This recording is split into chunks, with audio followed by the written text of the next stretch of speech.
Assalamualaikum warahmatullahi wabarakatuh.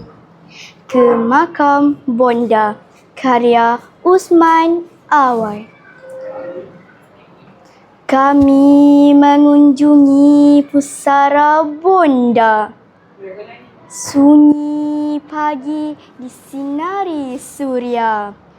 Wangi berseri puspa kemboja menyambut kami mewakili Bonda. Tegak kami di makam sepi, lalang-lalang tinggi berdiri. Dua nisan terkapar mati. Dalam kenangan kami melihat mesra kasih Bonda menatap.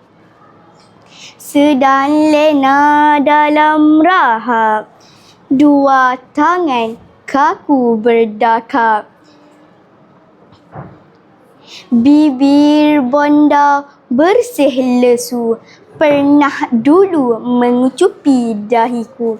Kini ku rasakan kasihnya lagi, meski jauh dibatasi bumi.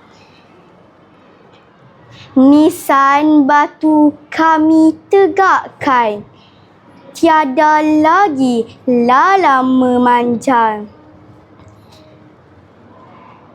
Ada doa kami pohonkan, air mawar kami siramkan. Senyum kemboja mengantar kami, meninggalkan makam sepi sendiri. Damailah Bonda dalam pengabadian. Insan kerdil menghadap Tuhan. Begitu bakti kami berikan, tiada sama Bonda melahirkan.